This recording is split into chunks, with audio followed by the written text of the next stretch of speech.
Living Local Carolina with Katie Turner. Local trends, shopping, dining, and more. This is Living Local Carolina. This story is sponsored by Window World. Well, today I am at Window World Myrtle Beach and I'm joined by Scott and Rhonda D. Hollander. How are you guys doing today? Good, how are you? Doing great. Oh, I'm doing wonderful. Tell me a little bit about the history of Window World. Window World was founded in 1995 out of Wilmington, North Carolina. We came on board with Window World in 1998 and we started servicing the Grand Strand and PD area. Once it became a franchise, we purchased it in 1999. So we are the original owners, now serving 25 years the Myrtle Beach and surrounding areas. So yes, we are a franchise. There are over 200 stores nationwide, locally owned and operated. And you guys have this beautiful showroom that has a great example of what you guys offer here at Window World. Yeah, it's been a lot of work getting this. If some of our old customers remember what our showroom was, it was maybe a fifth of what we have today. The showroom area itself is about 2,500 square feet, so it really gives a lot of display features in here that a customer can look at. I love it. And obviously the name kind of gives it away, Window World, but talk to me about all the different things you guys carry. Well, we do a lot more than windows today. I mean, obviously with the name, that's how Window World started. But today we do hurricane protection, we do impact windows, we do vinyl sliding doors, entry doors, and really just about anything for the exterior of your home. All right, so talk to me about why this is so important here in the Myrtle Beach area. We're a coastal town, you guys see a lot. Yeah, and it's interesting because of all the new people that are moving into the area. A lot of folks know Window World because of how large Window World is. With us being nationwide, a lot of folks have dealt with them in Pennsylvania, New York, New Jersey, northern stores. They come to the coast, they don't understand codes are a little bit different. Mm-hmm. We make sure that every customer, every project that we do meets all of the coastal requirements. We take care of the permitting process for them. Any of the inspections we will schedule on their behalf. This way the homeowner knows that what we're putting in their home meets all the coastal requirements, and the building department is there for their protection to ensure that we're doing our job properly. Tell me all about your team of experts here at Window World. Let's start with our office staff. Our office manager, Cindy Nelson, she would probably be the first contact when folks call in to set an appointment. She does pretty much everything. She schedules all of our installers, she schedules all of our salespeople, so she's a busy girl. She takes care of all of us. And then our sales staff, Tim DeHollander and Chris Larkin. Both Tim and Chris have been with us for several years. They came out of the construction industry, so they know at that level what that customer is going to need to get that job completed. So I'm really proud of the job that our salesmen do. And then our general manager, Van Vutsinas. Van kind of takes care of our installers, works with the salesman as far as laying out things if we're doing a porch or something like that to make sure we're code compliant. And then he'll visit jobs from time to time just to either help the guys in what they're doing or to make sure that the customer's satisfied with the job as it moves along. Say there's a new homeowner that walks in here, doesn't know how to pick out the trim, the windows. How do you guys help them get what they need? What I like to do when homeowners come in, my specialty to say is enclosing a porch, giving them ideas on what to think about, giving them homework to take home with them. When you sit down in your favorite chair on your porch, that window, do you want a double hung? You got to look at the sight line. Is that divided sash going to be in your sight line, obstructing your view, or would you rather have the picture window here and then ventilation on both sides of that picture window? I like giving them those ideas to go back home and try to figure out, pre-plan what they like before the salesman comes out to quote them for doing a porch or enclosing their porch. This story is sponsored by Window World.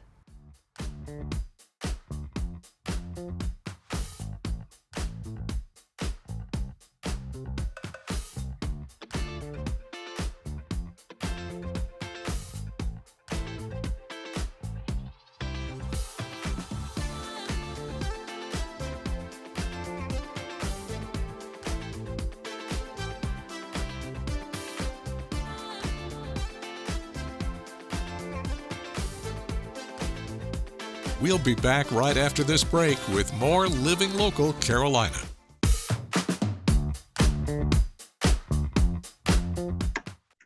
Good morning. Thanks everybody for joining us today on Living Local Carolina. Today I'm joined by Will from Dreamwalkers.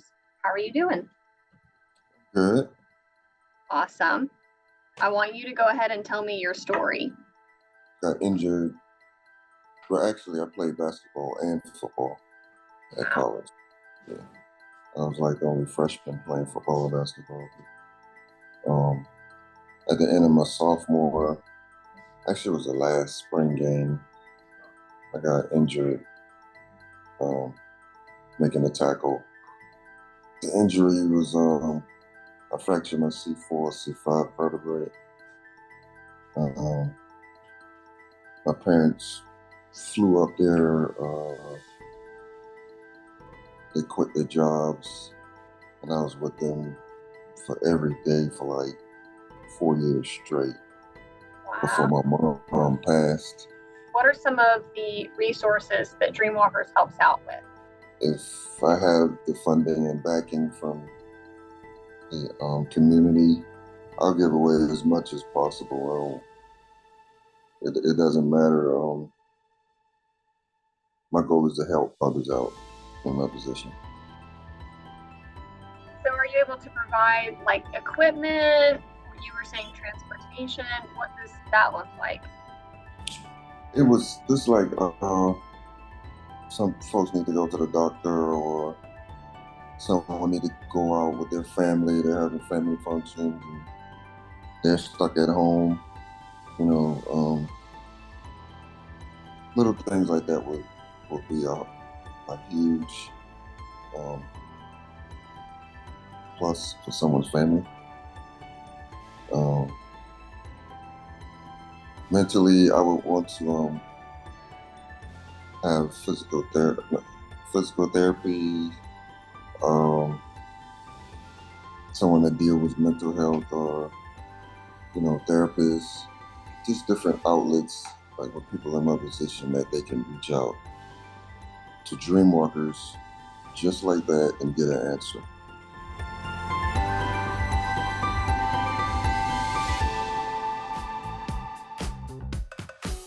Well, good morning and thank you so much for joining us today on Living Local Carolina. Today I am joined in studio by Keosha Garrett. How are you doing? I'm good. How are you? I'm doing wonderful.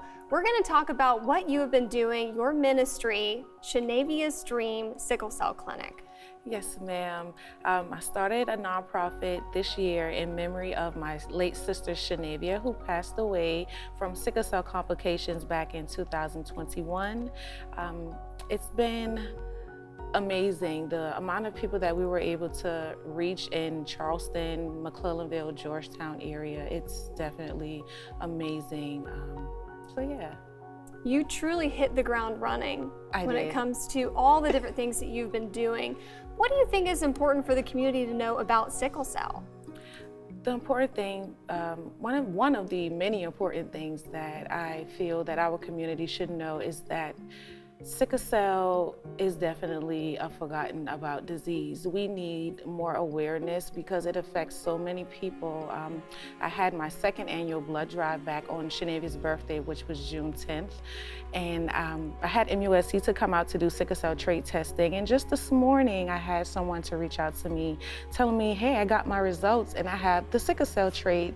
And she's about 20 years old and she didn't know. So it's like that gap between the communication from parents over time to their children.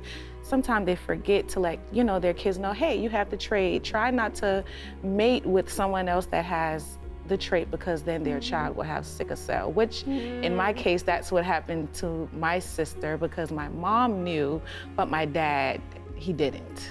So education is super important. Education, most definitely, education. All right, so if people want to stay connected with you along this journey, how can they do that? Well, definitely, they can follow us on Facebook at Shanavia's Dream Sickle Cell Clinic. Also, they can reach us at shanaviasdream@gmail.com. If they want to inquire about blood drives, they can refer to the Facebook page, and we keep everyone posted there. Perfect, thank you so much. Thank you.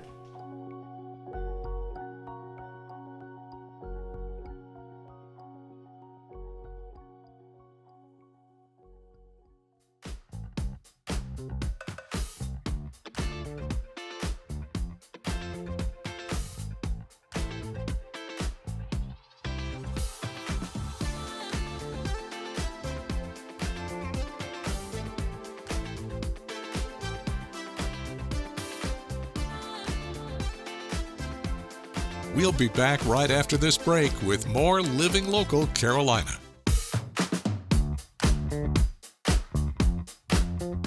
Well, today we're talking about a very important topic. I'm joined by Simon and Cindy from Carolina Forest Elementary School. How are you guys doing? We're doing good. Great. Wonderful. Now, you both work in education, but you also are co-authors of a book. Tell me about this book. Okay, so this book is Adapting Behavior Practices, Reframing Your Approach to Discipline. And we, for the past 5 years, the two of us have been working together with behavior a lot. And so we just realized that getting to the root of the behavior helps tremendously, and it helps the kids not to repeat the same behavior. So we kind of came together and just thought of ways to help the kid to change the behavior. So who is this book for? This book is for parents and teachers, and really for adults, because everybody gets frustrated when it comes to behavior, and they wonder, what are we going to do? And even for me as a parent, it's helpful because we tend to work with our own kids a little differently than we work with other people's kids. So, the being consistent and putting these things into practice it's difficult because it's time consuming, but the consistency is what wins in the long run. So can you give me some examples maybe that are in the book without spoiling too much? Like Cindy said, a lot of kids, and I'm sure many people out here listening and yourselves can remember, when kids would come get in trouble at school and they would get in trouble for the same things over and over and over again. So, like the front of the book shows there, some roots in the ground and a child being like a plant. When something goes wrong with your crops, you got to figure out what's wrong in the dirt, not what's on top. So once you get to that root, and it does take time, because as we say in there, it takes them a long time to get that way. It takes a long time to get them out. And gaining that trust with us or whoever they work with is the first step in getting to the root of that problem. Yeah, and I would say definitely building the relationship. Relationships are everything. When you get the relationships with these kids, we've had a lot of kids that, just came from tough situations. And the two of us, we just team up and kind of become that safe space for them. Right. And they know it, and then it just helps. Well, tell me also, for parents and other teachers who have read the book, what has been the response? Well, for some who kind of been in education for a long time, it's like a new thing for them. It's almost like they're having to retrain their thinking and their brain. And, and I say all the time, like, this is just a new generation of kids. Like, you can't do the same thing that you did a long time ago to reach this generation, because they have so many other things coming up against them, like social media. And they just carry a lot. And so you just have to approach it a different way. Yeah. So. Because everybody, wants to see old school. Well, Right. Our grandparents' old school was a lot different than our old school, so there's always a new school coming. So we just need to adapt to that new school a little bit faster. Right. If we're going to be successful with our kids, and that's a hard thing for some teachers. If we can help them understand this practice, in the long run, it's going to be a smoother classroom. Their scores will be better because we're really, we like scores, but without those relationships, those scores really don't matter. Now, Cindy, do you have another book as well? I do. This is actually my third children's book. I'm always trying to write, because I am a counselor, giving kids tools that they can use when I'm not there, and so this book is Same Love, Different Homes, and it is about kids that are in divorce situations. And so I think out of all the books, like, this was the one that I could connect to the most, because I was that kid. And so when I wrote it, it was really rewarding for me as well. So, yeah. So if anybody's interested in purchasing one of your books, where can they find these? They can find them on Amazon. They're both on Amazon.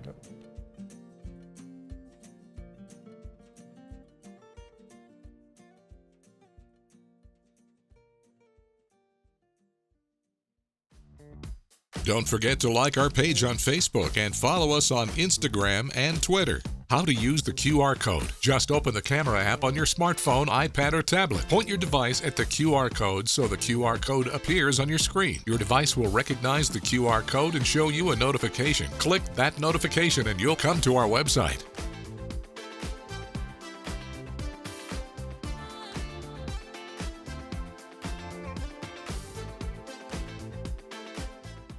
Living Local Carolina, weekday mornings at 9:30 on WBTW News 13.